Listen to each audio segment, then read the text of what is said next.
ለተቀበሉት ማለት ጌታን ተቀብያለሁ ማለት ነው እንዴ? ኧረ ይሄ ያሳፍራል። ሰላም ይብዛላችሁ ወገኖቼ፣ ቄስ ኃይሉ ዘሪሁን ነኝ። እንግዲህ እንደሰማችሁት ጌታን መቀበል ያሳፍራል ብለውናል ቢሾፕ። መጽሐፍ ቅዱስ ግን ምን ይላል? ያኮራል ወይስ ያሳፍራል? እስቲ ከቃሉን ዮሐንስ ወንጌል ምዕራፍ 1 ቁጥር 12 ለተቀበሉት ሁሉ ግን በስሙ ለሚያምኑት ለእነርሱ የእግዚአብሔር ልጆች የሆኑ ዘንድ ሥልጣንን ሰጣቸው፣ እነርሱም ከእግዚአብሔር ተወለዱ እንጂ ከደም ወይም ከሥጋ ፈቃድ ወይም ከወንድ ፈቃድ አልተወለዱም ይላል። እንግዲህ ጌታን በመቀበላችን የልጅነት ሥልጣን ተሰጥቶናል። ልጆች ሆነናል። የሰማይ ዜጎች ሆነናል። የእግዚአብሔር ልጆች ሆነናል። ከእግዚአብሔር ተወልደናል።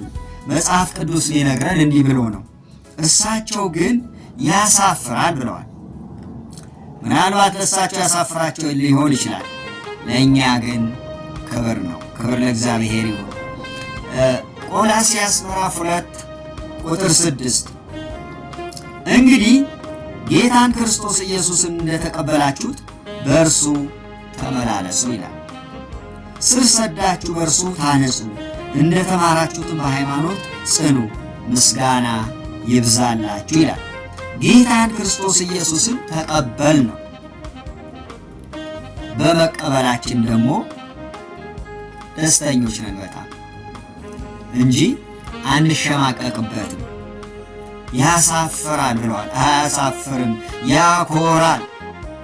ክብር ለእግዚአብሔር ይሁን። ሦስተኛ ሮሜ ምዕራፍ 15 ላይ ከቁጥር 7 አንድ ነገር እናያለን። ስለዚህ ክርስቶስ ለእግዚአብሔር ክብር እንደተቀበላችሁ እንዲሁ እርስ በርሳችሁ ተቀባበሉ ይላል። ክርስቶስ የተቀበልነው ለእግዚአብሔር ክብር ነው። ክርስቶስ ለእግዚአብሔር ክብር ስንቀበል ደግሞ እርስ በርሳችን መቀባበል እንችላለን። አሊያ እርስ በርሳችንን መቀባበል አንችልም ማለት ነው። ይህ ቃል እንደሚነግረን ክርስቶስ ኢየሱስ ለእግዚአብሔር ክብር ያልተቀበለ ሰው ወንድሙን መቀበል አይችልም ማለት ነው። አራተኛ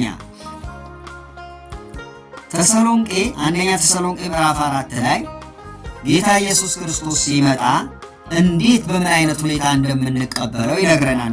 ይህ ስፍራ ምዕራፍ 4 ቁጥር 17 ከዚያም በኋላ እኛ ሕያዋን ሆነን የምንቀረው ጌታን በአየር ለመቀበል ከእርሱ ጋር በደመና እንነጠቃለን፣ እንዲሁም ሁል ጊዜ ከጌታ ጋር እንሆናለን ይላል። ጌታን በአየር እንደምንቀበለው ይህ ስፍራ ሁል ጊዜ ከእርሱ ጋር እንደምንሆን ቃሉ ይነግረናል። እንግዲህ አንድ መጽሐፍ ቅዱስ የሚያነብ ክርስቲያን፣ ሕዝብን የሚመራ ሰው፣ በትልቅ ፖዚሽን ያለ ሰው እንዴት ጌታን መቀበል ያሳፍራል ብሎ ይናገራል? ውድ ወገኖቼ ጌታን የተቀበላችሁ እንደ ግል መድኃኒታችሁ አድርጋችሁ እጃችሁ አንስታችሁ የተቀበላችሁ ልትኮሩ፣ ልትጽናኑ፣ ደስ ሊላችሁ ይገባል። እኛ ስለወደድን ስለፈለግን አይደለም። ሩህሩህ ጌታ ስለረዳን ስለራራልን ነው እሱን የተቀበልነው። በመቀበላችን ደግሞ ረፍት አግኝተናል፣ ተደስተናል፣ ተጽናንተናል። ተባረኩ። ቄስ ኃይሉ ዘሪሁን